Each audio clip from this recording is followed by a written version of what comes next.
Warning: the following podcast contains violent scenes that may be unsettling to some listeners. Listener discretion is advised. In a small Manitoba hospital, a car crash victim survives a catastrophic accident. His bizarre anatomy defies nature and puzzles scientists. Join Leah Greenhalgh, an M-Epic agent played by Becca, and Adam as the handler, as troubling discoveries are made in search of answers. Love the Skin You're In is an M-Epic Delta Green scenario written by Melon Bread. Follow us on Facebook and Twitter to stay up to date with our releases. There you will also find a link to our Discord chat. We would love to see you there. If you'd like to support us financially, you can do so on Patreon at Twin Cities by Night. So you pull into the parking lot of this hospital, and you see that it's like quite full in the parking lot. You do see that there's quite a lot of police SUVs, quite a lot of police cruisers as well. Todd told you to expect that when you had talked to him. He had mentioned that Abraham is under police lockdown right now. So my first thought with that is maybe one as a way to keep him from checking out of the hospital, but maybe they were able to use some of his past discretions to kind of keep him in lockdown at the hospital. When you had talked to Todd, he didn't, it was a very brief call. He didn't want to say too much on the phone. And he said he had something important to mention to you when you guys talked in person. You're anticipating seeing him and hearing what he has to say. Also, you're not really sure what he looks like. You got the impression from his voice that he's a younger man, probably a little bit younger than you, maybe in his 20s. Okay. I would assume that we came up with a meeting spot of some sort. When you get there in the morning, head to the cafeteria and I'll find you. Sit by yourself and I'll find you. I'll come sit with you. That's what he told you when you guys talked. And then he kind of hung up right away. Perfect. So she'll get out of her Jeep and with her hips kind of close the door, because she's got both the coffees in her hand and her typical satchel that she keeps with her. Not so much her purse that she had earlier. That's more for casual stuff. This has her work laptop and all that stuff. She's ready to really get into this. And she makes her way, just kind of casually noting the police officer cars, but not gawking, because that would definitely bring a lot of attention. And she'll just head in through, I'm assuming that they have double the automatic doors that just kind of open, and then, the two sets, and she'll make her way in and look for the nearest map so that she can figure out where the cafeteria is real quick. Yeah, so you leave your car and you walk straight into those sliding doors with a sense of purpose. And the moment you enter the hospital, you see that there's this big giant directory right in the middle. And it's pretty empty inside there. You see the receptionist. She looks at you and she is about to ask you if you need any help or anything, but she gets this vibe from you that you don't need any help. You are very much, in fact, all set and know where you're going and don't need a person to give you the directions. So you just look at this thing briefly and you know where to go. I give her a little just hand gesture and a sweet smile and then continue on my way. And you see she's a older, heavy set woman. She has almost white blonde hair that's done in a very tight updo style, and she's wearing these Looney Tunes scrubs, and she has a very playful mug, and she looks like a nice lady, and she gives you a smile, and you kind of just continue walking on your way to the dining hall. Real quick, not that you need to come up with a name for her, but I would see what it is real quick, just as a note for my memory. Pam. Of course. I love it. So you make your way down the narrow corridors of the first floor of this hospital, and you can see that it's very clean and sterile looking. There's this very bright white, almost yellowish light that hangs down above you, and it just kind of makes your head hurt a little bit, combined with the fact of how tired you are from the long drive and the very brief period of sleep. But you find the dining hall relatively easily. You see it's basically empty for the most part. You see some small groups of people eating, probably relatives of other people, just stepping out to get a snack. A lot of them are doctors, nurses, orderlies, etc., getting, breakfast or whatever as well. And there's plenty of places for you to just sit and be by yourself. Which is exactly what she does. Leah will take a seat out like a big round table just because there's going to be there, and kind of with a heavy plop put her bag down and the 2 coffees, and she'll pull out her phone and just kind of mindlessly look at it just to give her something enough to focus on to stay awake while she waits for Todd to come find her. You see, as you kind of people watch, like, as you occasionally look up from your phone to sort of people watch and gauge your surroundings, you see this one man. He looks like he's probably in his early 20s. He goes up and he gets himself a coffee very quickly. He looks to be almost rushed. He has dark hair. He's a little bit pudgy. He's not like overweight, but you can see he kind of has like some extra flab like around his neck a little bit, and he has a little bit bad skin and a little bit of a stubble goatee, very disheveled look.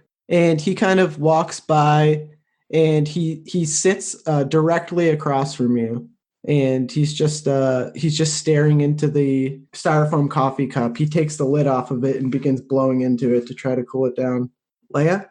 Todd. And with that, she'll like pick up the second coffee cup that's, like at least 16 or 20 ounces, and she'll kind of like halfway across the table just set it down for him specifically and say, you might want something a little bit more robust. And he looks at it and he smiles, and he reaches his hand out to shake your hand. She takes it with a relatively soft grip. And you can see beyond his disheveled nature, beyond his kind of almost like slacker appearance, you see this true, honest respect for somebody else that's in the group, kind of, as he shakes your hand, So like it's almost like he's offering you like this professional courtesy, like he just, like the look that he gives you, it's very earnest. Very cool. It's very nice to meet you, Todd. Nice to meet you too. Yeah, so there's some weird stuff going on here. I don't even think Ed knew the whole gist of it. This guy, Abraham, that we got on the 3rd floor right now, the one that has all the police outside of his room. Uh-huh. Yeah, so the reason they're there, they don't think that this guy is who he says he is. His ID, it's just not his story, his ID, his identity is just not matching up. Interesting. As she kind of like trails off and waits for him to say more. He looks around to see if anybody could be listening. So Ed told you about his priors, right? I'm aware of some of his activity, mostly pertaining to illegal substances. So this guy that they have in there, I guess when all the info came back, when they ran his records and stuff, the guy they arrested on those priors, that's not the guy they have in there. That's not the guy who's been in the system this whole time. And they don't know what to make of it. I don't think anybody knows what to make of it. That's basically the only reason why he hasn't been able to just up and leave. Oh. So, wait, if I'm understanding you correctly, he looks like this Abraham, but whatever makes us who we are is different than Abraham? Is that what you're suggesting? He doesn't look like him. When they pulled this guy's records, that's not the guy we have in that room up there. I don't know who the hell that guy is. I mean, he claims to be Abraham, but how could that be? Look, I got a picture to show you. And you see he rifles through his bag and he takes out a newspaper clipping that shows one of Abraham DeGroot's DUI arrests. And you see this man, very kind of disheveled looking man, bald on the top with like a crown of hair on the sides and back, stubble, cuts on his face. Very typical, a mugshot that you would see. Just like a very beat up, worn out looking man. And just Todd has this look of fear in his face and he says, that's not who's upstairs. And they can't figure it out. Now that coupled with all the weird stuff that Ed already talked to you about, the stuff he told you about the 2 hearts, they didn't tell that to the news. Even the doctors know you can't just spill stuff like that. I really don't know. Look, I can tell you what floor he's on. I don't know how you're going to get in there. All police up there. Well, getting in shouldn't be too difficult. Given how weird the situation is, a psychologist might be exactly who they need right now. And with that, she's like, will actually pick up the newspaper clipping. Is it like a full article or is it just a picture of Abraham? It's just the picture. You can see the headline and you can see like a small part of the article where Todd has clearly torn it out kind of carelessly to hastily get the picture. Okay. And it's from like a local newspaper. It's, it's not like a bigger newspaper or whatever. It's probably just like a small Manitoba town paper or whatever, town crier. Right. As I'm looking at it, kind of like taking to heart the details of Abraham, trying to kind of imagine, what was he like at that point in his time in the back of her mind. So, Todd, have you ever met Abraham before this? No, definitely not. And I basically have never talked to anybody that's part of that, that whole thing, that whole religious thing, Mennonite thing, or whatever it is. I mean, I've seen them in town, but, they do their own thing. They're very separate. Has any of his family been in to see him? Not as of yet. I mean, I know he's kind of the black sheep, but I mean, I don't even think they have phones. They definitely wouldn't see it on the news. I mean, maybe I don't know. That's a good question. Okay. They're all out there like living without electricity or something. I don't know. I mean, they probably have electricity, I'd think, and you see Todd, he kind of just goes off on this. He's kind of rambling about what Mennonites may or may not do or have or whatever.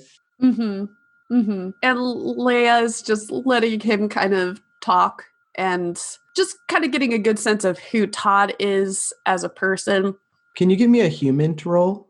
Yeah, so I can totally do that for you. And a lot of what she's looking for is, with the friendly, we're always trying to see, hey, who else can we kind of bring into the fold a little bit, and getting ready to make her own recommendations should that ever come into place. So I'll go ahead and make that roll. Yeah, that's pretty interesting. I mean, you never know. Everybody kind of who's in the group starts off as a friendly, I guess, or most people. So yeah, that's pretty interesting, actually. I like that. Oh, so close to critical success. I got 32 out of 60. Oh, dang. That's pretty excellent, though. Okay, so yeah, looking at Todd, you see his eyes are bloodshot red. He does seem a little bit incoherent. You're able to smell scent of marijuana on him. He kind of seems like a little bit of a paranoid guy, a little bit jumpy is basically the vibe you get from him. He seems scared from all of this, but maybe excited too. Like it gives him a weird thrill. The type of thrill a UFO enthusiast gets when they think about aliens or whatever. It seems crazy, but he's kind of enjoying it or something. Oh, absolutely. And like I could see that being the sort of mindset that an agent like this needs to have. But, maybe he's just not quite ready to jump into it. But so she's just, as he's talking, she's looking at him, she's formulating those kinds of thoughts. Like, maybe in the future we should keep our eye on him, depending on his skill set. But after a while, and I think that's basically all the questions I have for him at the moment, and letting him just kind of talk things out, she'll put the newspaper picture and kind of slide it back to him, go, "Thank you so much, Todd. Where's your office, just in case I need to get in touch with you again?" Office. That's pretty funny. Yeah, I don't have an office around here, but I work 9-10 hour shifts and I'm usually making my rounds all over the place. So if you need me, just look and I'm sure you'll find me. Doubt about this. And if you find any more information, just let me know. And she flashes him a nice, sweet smile. And he just kind of taps on the table twice. Like, he just kind of like anxiously just like gives it a good tap, and he just like gets up and just walks away, kind of acting like he was never talking to you at all. Very, very discreet. So Todd told you that they're currently holding Abraham on the 4th floor of the hospital, and his room is being somewhat heavily monitored. There's still like obviously other patients and stuff being treated in this wing of the hospital. So it's not like a person of high importance is like being there and like this whole wing is evacuated or something like that. It's just making activities on that floor a little bit more difficult. So do you go up to the fourth floor and just try to scope it out, or? Oh yeah, Leia will go up to begin with just to kind of get a good sense of the surroundings, kind of familiarize herself. Not necessarily approach right away to the police officer detail that is outside Abraham's room, quote unquote, and just kind of see which one's in charge. Gain a quick little bit of information about them so that she knows the best way that she can interact with them. So when you get up to the fourth floor, you're buzzed into this main wing on this floor of the hospital, and you can see there's just this long stretch of halls, and there's rooms on both sides of the hall, as well as like this check-in desk that kind of goes around a little bit. So like it stretches through. It's kind of like the room is in a U shape. So there's a hallway on each side, and there's rooms on like each wall of this like hallway. And then at the very front of that is this reception desk that kind of like wraps around the beginning of that. And so when you are buzzed into the room, you're immediately eyed by the receptionist, who looks to be pretty busy. She doesn't seem too concerned that you're in this wing of the hospital. And she doesn't even ask you what your business is, really. She just kind of looks up at you for a moment and goes back to her paperwork. Staring out at the end of the hallway, you can see this very last hospital room, right by the staircase almost. There's like another set of stairs that goes down. We'll say that like you took the elevator up, and that's like the elevator leads to this front part where like the reception is, and then there's like this emergency staircase on the back. Not like a staircase you can just use freely all the time. It's probably like the fire staircase or whatever. Like the alarm would probably open if you push that door open. Gotcha. Yeah. But you see like that's kind of where you see a room there, and you see that there's a cop standing outside of there. And he's sitting in a chair. He doesn't look like he's paying too much attention. And as you're watching, you see another cop kind of walk over, hand him a coffee, and they get up and exchange words, and then they change positions. The cop who handed the coffee sits down in the chair, and the other cop gets up and stretches and begins walking towards you, towards the exit of this wing. And eventually he gets to the entrance where you've just entered through, and he walks right by you without even looking at you and exits. It's that awkward, like, eye contact, kind of like a soft nod, just because, hey, police officer, kind of having that respect. But after he passes me, I will actually just go ahead. I was honestly expecting more, given that there was a couple of cruisers outside. So there's probably more people stationed, but maybe they're only having the one person outside the door. So, just going in, truthful approach that I'm with the CSIS and seeing what information she can get from that. So she still has her coffee in her hand and a hand on her satchel that she keeps all of her stuff with her. And she heads straight for this police officer. So you walk straight down the hallway. You can hear your heels clicking against this cold hospital linoleum floor. And the sound it makes is you get like this sense of determination. You're hearing like these kind of like you hear the stride as you make your way to the police officer with this sense of purpose and determination. And you just approach him with this sense of confidence. And he looks at you, not alarmed, but you see like one of his eyebrows raise a little bit as you come closer to him. Can I help you? He's an RCMP officer. He's a black guy, probably maybe in his late 40s or early 50s. His hair is like a little bit grayed on top. He's wearing like a police uniform. He's clean shaven. He's actually quite tall, a little bit slender. Yes, I'm Leah Greenhalgh with CSIS, and I'm here to find out more about my patient. Are you with his lawyer or something? He begins looking at his phone. My boss didn't tell me anything about this. We're currently trying to keep this on the discreet side, given the unique situation of all of this. I'm here to perform a psych evaluation for him. Good. Maybe you can get something out of him because we're not getting anywhere. Do you know who this guy is? I mean, they obviously sent you in, so you must know more than us. Because look, I'm going to be honest with you. We're not getting anywhere. Been talking to this guy for 2 days now, and I mean, he's trying to get himself out of here. We're lucky he's part of this weirdo group that doesn't use phones or whatever, because we can't legally keep him for too long. All we're holding him on is the drunk driving and the lying about the identity. We don't really have a lot. Okay. Well, I'm needing to be discreet at the moment, but once I perform my evaluation, I will make sure to help get this as sorted as possible. Tell me, what exactly do you know of the situation? I know you just told me a little bit of information, but from the beginning, I want to make sure my notes are correct on this. Can you give me a persuade roll? So that's a critical fail. Dang it.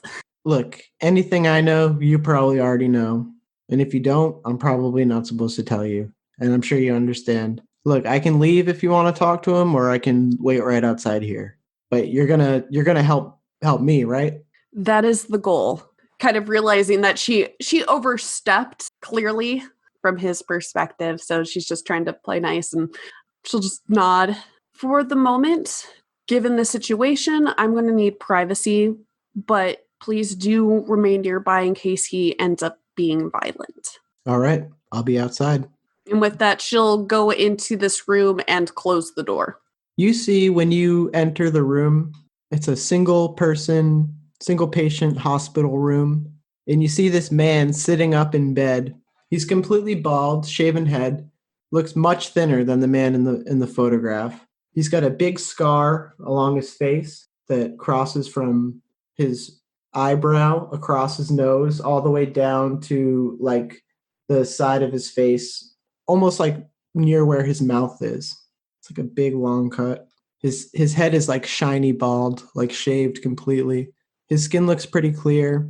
He looks not muscular, but he looks like strong. He kind of seems like he's like a very sturdy guy. And he looks up at you.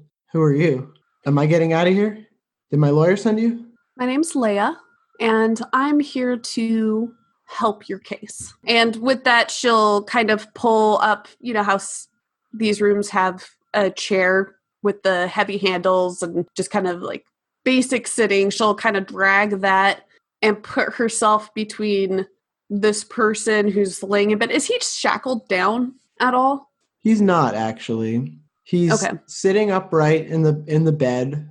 His legs completely, like he set the hospital bed to be positioned to where the back part is completely up. So it's sitting him up almost like a pool chair or something, So like his legs are completely extended out and the back part is like having him sit up. And he has this tray in front of him with some untouched food. Looks like a small carton of orange juice. He's wearing that blue and green kind of hospital onesie type thing that they make you wear. And he has a scared look in his face. His eyes seem really wide. He seems like a trapped animal almost. Okay, so as she's reading this, I think I said who I was, but not who I was with. So she's actually going to change tactics real quick, seeing that he's kind of scared of the situation and he just asked if I'm with his lawyer. So I'm Leah. I'm a psychologist, and yes, I am working with your lawyer. You heard from the family? Am I in trouble? I haven't personally had any contact with them yet. I'm here for you. You are my main concern right now. How are they treating you? He looks at you almost puzzled. And can you roll a persuasion roll? When you said, "You are my main concern," his expression just kind of changes into almost complete bewilderment. He looks kind of more nervous. Which is totally fine that he would react that way, but that's not how she was meaning that. She's like actually putting her psychologist hat on and is like, I'm here to care about your needs, is how she meant it. But if they're like, that's interesting. That's very interesting. And to explore that more, I don't mean to bombard you with roles, but can you give me a psychotherapy role? Sure. So the first, you had me roll persuade, correct? So that was a 4 out of 60.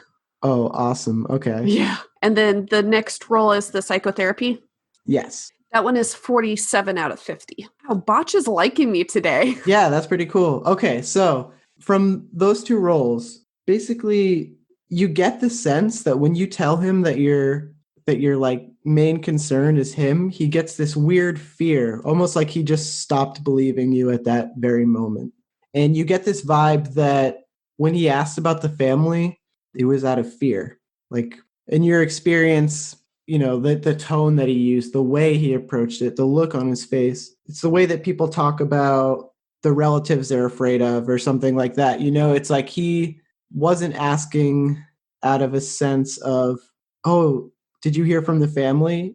It's more like, did you hear from the family, like in a bad way? So it's clear to me that he's afraid of them. Yes. Okay. And from your psychotherapy role, even in this brief few moments of talking to him, you're picking up on a few weird tics that he has. His movements, his speech pattern when he talks, it's just kind of weird. He keeps rubbing his skin. He keeps cringing. Your professional opinion is that he has some type of dysmorphia, maybe. People with body dysmorphia and maybe similar conditions, you've known them to act in this fashion. And he'll keep kind of like scratching and rubbing himself and twitching, and it seems almost violent at times. He'll kind of just have like a very spastic motion. You get this feeling that he's just very uncomfortable in his skin.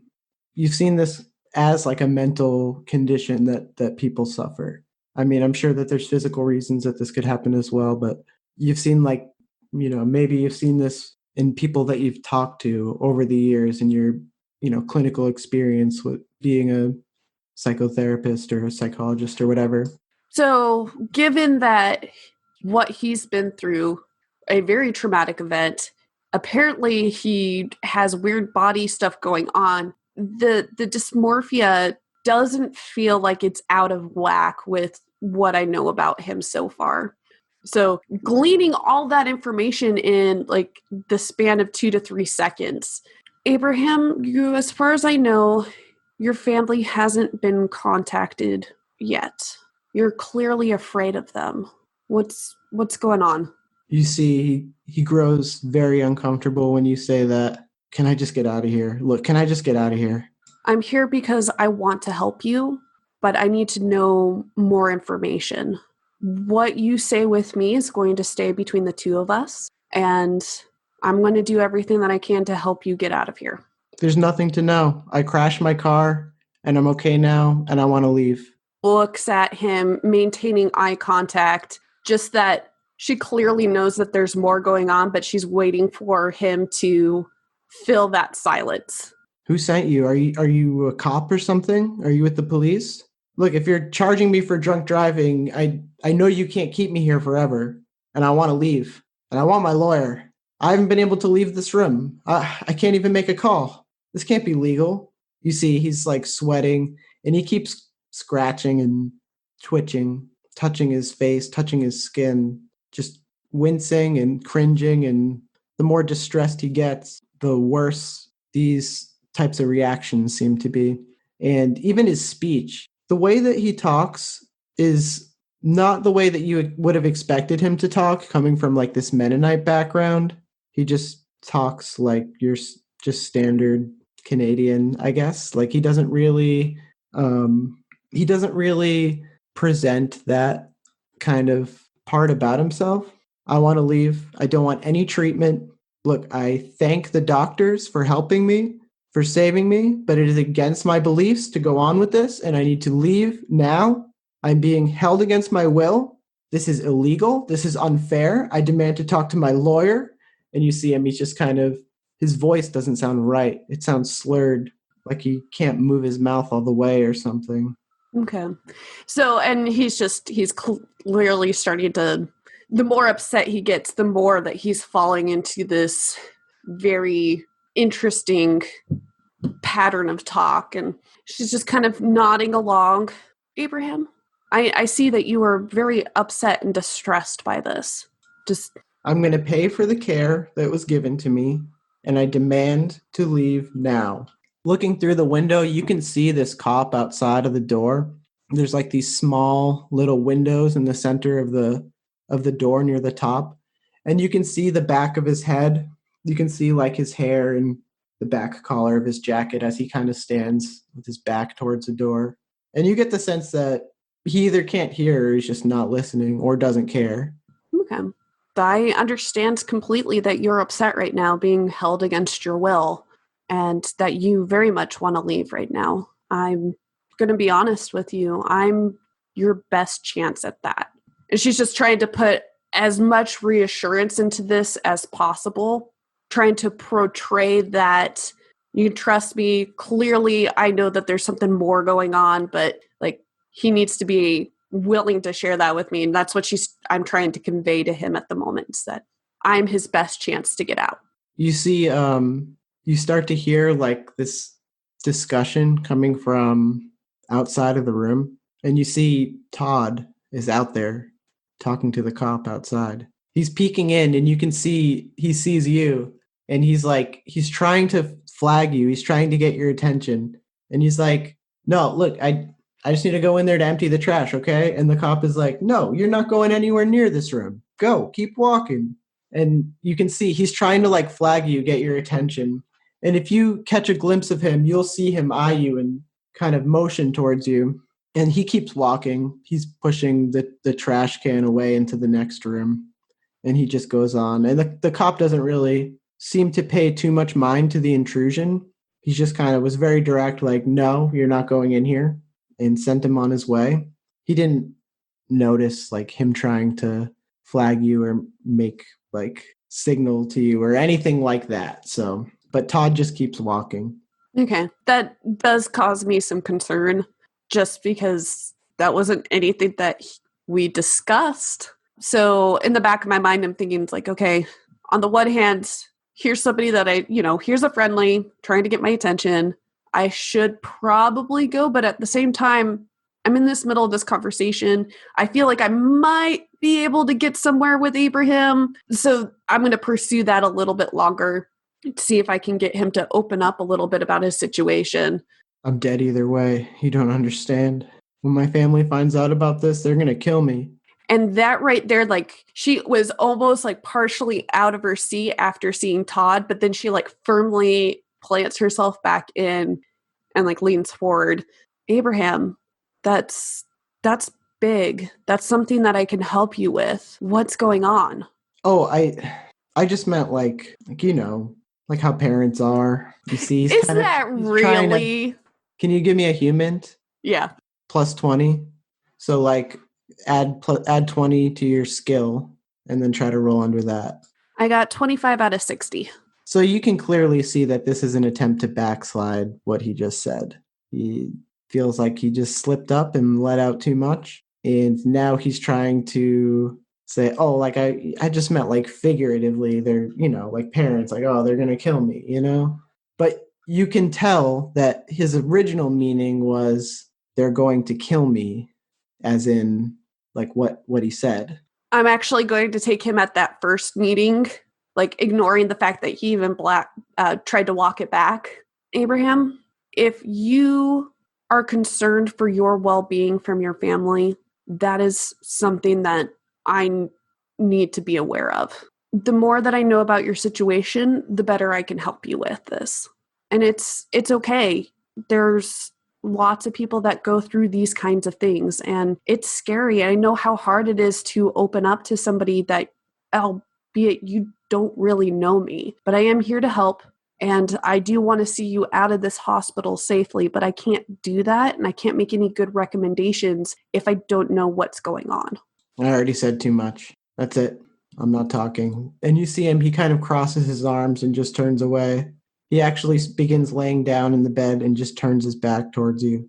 Right. She will sit there for another moment longer, just kind of contemplating that, seeing maybe if he'd open up, but realizing that the conversation's done. And without saying much more, she'll pick up her bag and start to leave the room. But before she opens the door, I'm going to give my number to the police officer out here. If you change your mind, get in touch with me. And she'll open up and leave the room. So you leave the room, and the cop just kind of looks at you as you're leaving, and he's just like, "So did you get anywhere with him?" I hesitate, obviously, because it's that don't want to tell too much but I'll just kind of shrug. Probably about the same place as you guys have gotten. Look, I told him if he wants to open up to me more, I'd give you my information and he can get a hold of me that way. And she'll pull out a card with her business information on it and hand it to the cop. I'll be in town for the next couple of days. Don't hesitate to call if he wants to talk some more. All right. Thanks for trying. And you just see the cop just sits back down in the chair and just kind of kicks his feet up and continues sipping on the coffee. Now, when I first came up here, you said that this was kind of like a U-shaped place. Did Todd kind of go not down the hallway that I walked down, but the other direction? Or I guess I should just ask where he went.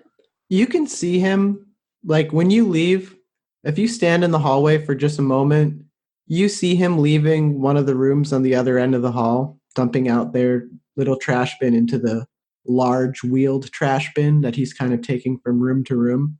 And he doesn't look at you, but he just kind of lingers for a second and then wheels the cart off down the hall into the elevator section to go to a different wing. Okay. Then if I'm understanding this correctly, I will have that notice and then I will also make my way to the elevator. So I imagine that we're kind of going down the parallel hallways and we'll eventually hook up let me rephrase that. We'll eventually meet up in the elevator. So yeah, you both kind of find yourselves in the elevator at the same time, and you're both careful enough in your tradecraft to just not pay any attention or notice each other until the elevator doors have actually shut. Then, in the back of my mind, I'm just assuming that all places have cameras in their elevators. So just trying to make it seem like she's making small talk, but what she's really saying. So what was that about? Just a hunch I had. Ed just gave me a call and we were kind of running by ideas and he thought of something. I think maybe you should try to go with it if you can. I'll actually pull up my phone real quick to see if Ed contacted me, because that seems like the more appropriate thing that he would have done. You notice you have no bars in this hospital, so you're not really sure if he would have or not. But also, you're kind of aware that he kind of respects the operational security to the point where he's not going to call your phone and have it ring while you're directly dealing with something, because you're never sure the type of situation that somebody might be in, and sometimes maybe it is easier to just work around them to get to, Gotcha. Yeah. No, that makes perfect sense. That's at least how Ed views it. All right. What's this idea? You let him go and you follow him and you see where he goes, and maybe I go with you or maybe not, but then you could just follow him and see what I don't know. I mean, they're not going to be able to keep him forever anyways. And the elevator door opens up, and as you guys step out, you see these two people walk down the hall, and there's something that strikes your attention when they pass. They both seem to have these weird scars on their face, similar to the scars that Abraham had, and they just continue to walk right past you. It's a man and a woman. One of them looks to be an older man. He has short brown hair that's kind of parted in the middle, and he wears a very old-fashioned brown suit. He also has a somewhat long beard. It's not like a big, long Santa Claus beard, but it's more than just It's more than just like stubble. It's the kind of beard that you definitely get crumbs stuck in. The person next to him is a woman. She looks to be a little bit younger than the man. She appears to be probably not too much older than you, maybe like early 30s to 35. And she's a blonde woman with very thin blonde hair that goes to about the shoulders, and it's very straight. She has like a very pale face with very gaunt features, and she has this big scar down the side of her face, and it looks very similar to the kind that Abraham had. And the woman actually looks at you, but they both just keep walking. Oh man, interesting. What's going on in my mind right now is like, oh man, this is clearly his family.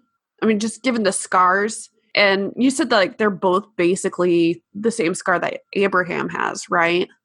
Like different placement, but same exact look. Like uncanny, like weird. Like seeing three people in the same day with the same type of weird facial scar is like, you don't even have to think about it and it just stirs something weird up. It's just, you're like, that was odd. They pass you and you know that was odd. You're like, that was weird. Are they attempting to go into the elevator and go up to see Abraham? Do I get that sense? Actually, yeah. So if you're leaving the elevator, they're entering and you guys like almost brush past each other as you exit the elevator and they enter. And we'll say that that's when you see it, as they are starting to go up and you are now on the ground floor just thinking about what the fuck. Mm-hmm. Oh, yeah, no, exactly. So here's like, I'm all on board for like, okay, hey, let's get him out of there. But I'm concerned because if that police officer lets them visit Abraham, like that's concerning. And I don't know if I should jump into that situation. So I'm all like, I don't really know what to do, but I only have like a couple of minutes at the most to figure it out. What's the matter, Leah? Todd is just kind of looking at you. Those people that just passed us I think that's Abraham's family. And he very much does not want to see them or have anything to do with them. Why do you say that? A hunch. They just got here a little while ago. We can check out their car. She looks a little bit surprised and she's like, oh, that's actually a really good idea as she's thinking that. And let's go do that really quick. I don't know how long that they intend to be here. And you see Todd, he actually will bring you a little bit behind the front reception desk, like just a little bit past it. And then there's this little room that has a door. It almost looks like a janitor's closet. And he waits a couple seconds and then he knocks on the door. And the door opens and you see there's like a security guard inside. And you see Todd, he just like starts rifling around in his pockets. And he's just like, he just takes out a $20 bill and it's like all crumpled up and stuff. And he just passes it to this security guard. And it's this big overweight security guard. You see he's got this kind of like Humpty Dumpty shaped body. His middle part is just very large, and then it just kind of gets narrower towards the top like an egg, and he has kind of a smaller head, and he's very bald. And he takes the $20 and he kind of just smiles at Todd, probably thinking something more inappropriate is going to happen. He's here with some lady or something. But he leaves, and you can see inside there's this camera room, a bunch of screens, and Todd just goes in and immediately starts working. He plays with the tape for about 5 to 10 minutes, rewinding, fast forwarding, not quite able to get it just right, until he finally sees the old station wagon that the people got out of by viewing the parking lot cameras. That's it. Let's go. They're probably still up there. Okay. And yeah, she'll make a quick, because in her brain, like that adrenaline's starting to pump now. Like she got that fear in a flash from Abraham when he said that they're going to kill me. Like, so that just re-enters her mind as she's waiting for Todd to rewind and go through all of this. So as soon as he says, yeah, let's go, she's like, great. She'll open up the door, trying to, in a very rushed sense, but still trying to like control herself a little bit. But that her adrenaline's starting to get up, and she'll make her way out the front doors. I don't know if Todd's going to end up following her. Oh, yeah. He's following you with this sense of excitement. You can still see that crazed look in his face. You can still smell that faint pot smell that kind of lingers on his clothes. He kind of looks like that crazy guy that nobody would really trust. He's just like a disheveled janitor following this very professional looking woman. But the both of you rush out into this parking lot with a sense of purpose, and you make your way to this minivan parked quite a ways by itself. Not like in the way back in a corner or something, but in an area where there's no cars and the spaces next to it for quite a few spaces, maybe 5 spaces on each side. Okay. And as you guys walk through this open stretch of parking lot to approach the car, you feel your sense of adrenaline going up and you feel your heart pounding a little bit. As we're making our way there, I'll actually grab my cell phone out of my pocket, and I want to take a quick photo of it and send it to Ed, just because I'm sure we have some things that could help us with license plates and that sort of stuff. So I do that and then start to kind of investigate around the vehicle. I mean, there's not a lot of being discreet at this point. It's just, hey, let's get in and out as quick as possible. So as you are taking the pictures of the car from far enough away to get like the license plate and the outside enough so you can get like an actual photo of the car, you see Todd rushes ahead of you, and he actually just like goes ahead and he's just starting to like poke his nose around, like looking into the windows and stuff. And he just stops. He just freezes and he starts to step back from the car. And he just has this look of mortal terror on his face, and he just holds his knees and he just starts vomiting. Oh my God, what the fuck? And as, you know, he's doing that, I get the picture real quick, and I see him kind of collapse to his knees, and I rush over and I'm like, hey, are you, like, what's going on? And at that point, like, knowing that it was something in the vehicle, so she's like tried to steel herself, doing that slow kind of like looking over into the bottom of the window, and oh man, what do I see? You see it, and it takes like a second of looking at it like Todd did to really figure out what it is. And it's so weird that you almost want to look at it for longer because it's just, what? You see in the back seat of this car what appears to be 2 human skins just sitting there like clothing, just like one-piece pajamas that you could just wrap yourself up in. And they're sewn together, hideous looking, a patchwork of different bodies, different parts. And you see these 2 horrible skin suits just thrown onto the back seat as if they were just a leather jacket. Todd is freaking out. What the fuck is that? He's crying. He's throwing up. He's still on his knees. I'm going to need you to give me a sanity roll, please. Sounds good. So for sanity, am I rolling by max? Like, do I want to be under my maximum? Do I want to be under my current? How does this part work? You want to be under your current. Current. Okay. All right. So I got 32 out of 56, I believe. Okay. Yeah, 56.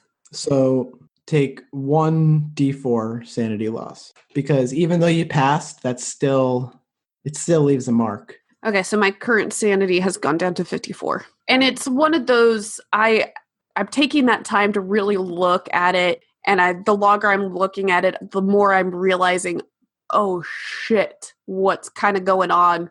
And she doesn't know what Abraham is or his family, but she knows, she's like kind of pieced together the reason why Abraham doesn't look like Abraham anymore. And so she doesn't know what he is, but clearly it's something that can shift forms or shift skins. So whoever he's wearing right now is probably dead. And that's what starts to click in her brain is that, yeah, that car wreck happened, and whatever's, maybe whoever Abraham is on the inside was able to get out and put on a new skin, and somehow like that helps him heal and whatnot, which would make sense for the like. So there's still some stuff that she's like clearly doesn't know about, but like a big chunk of the puzzle has just slid and clicked into place. And she still having her phone out. She's like taking a few more pictures as best she can, and she like quickly puts it away, and she grabs Todd by the elbow, just like wrenching him up as best as he can. And she's like, we need to leave now. And she just like starts to rush off with him. You see Todd, he's kind of has this snot running down his nose. His eyes are completely watery. He's thrown up on his shirt a little bit, and he's trying to get himself together. What the fuck was that? I need you to shut up. Okay. You need to get yourself together. You need to clean yourself up, and you need to act as if nothing happened. Do you understand?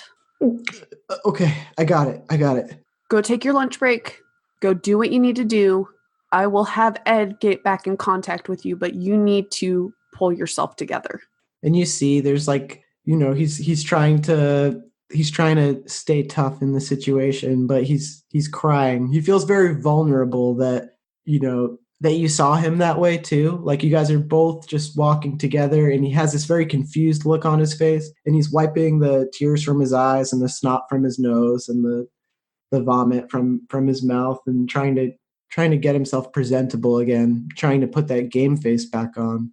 But you can see he's having a lot of trouble. And Leah feels absolutely terrible that she kind of has to abandon him during this very significant part of his life. Like all of a sudden his world just changed, but she's got a mission that she knows what she needs to do with these shape changers, and it's not like going in guns blazing or anything. She knows that she's got to start following them, because who knows if we lose contact with them now, if we'd ever be able to find these things again.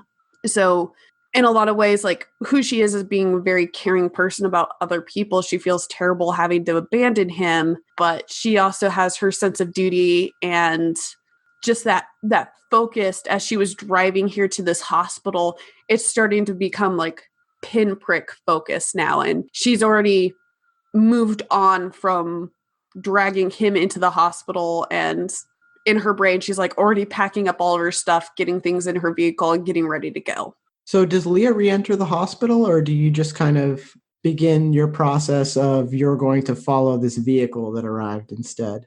She will help Todd get to probably the front doors, and seeing into it, assuming that she doesn't see those two people come back down, she will leave him there to go in and do what he needs to do to get settled. And then, but if she does see them, like she might like actually take him around back sort of thing, and then go from there. Like she doesn't want it to be too obvious that, hey, this person right here is very upset. They get to their car and realize, oh, somebody threw up. Like, so she's trying to cover the tracks a little bit, but like she's ready to just dump him at the front doors, assuming it looks okay for the moment. You're able to do that. Todd seems very uneasy, but recognizes what needs to be done, and he separates from you. You just see him walk off with his hands in his pocket, his head down, and he just disappears into the hospital. You see the activities of the hospital, things are kind of quieting down. It's about 7 o'clock.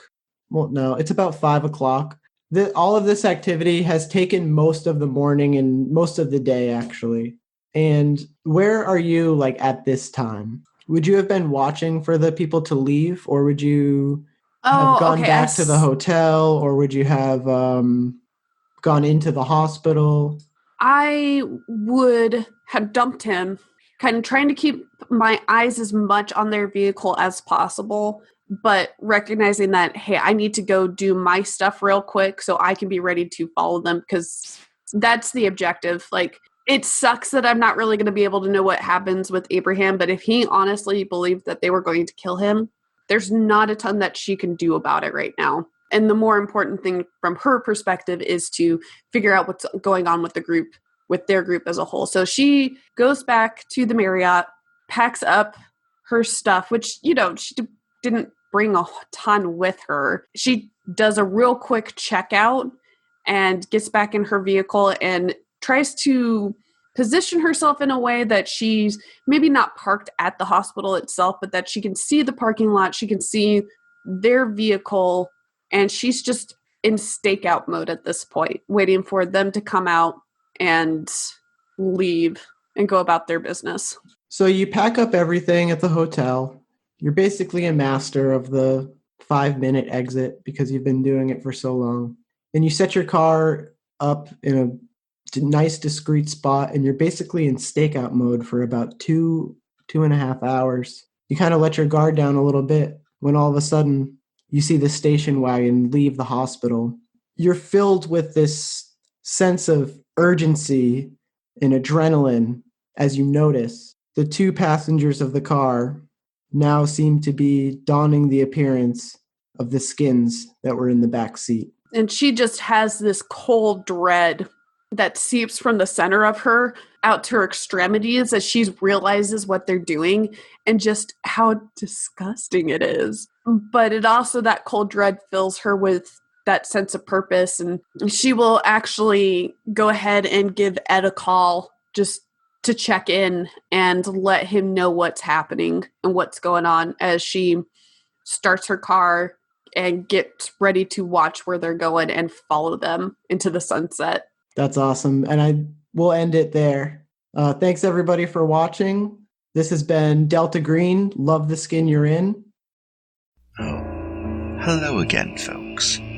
I'd like to tell you about the Facebook group we run called White Wolf and Onyx Path RPGs, Gameplay and Media.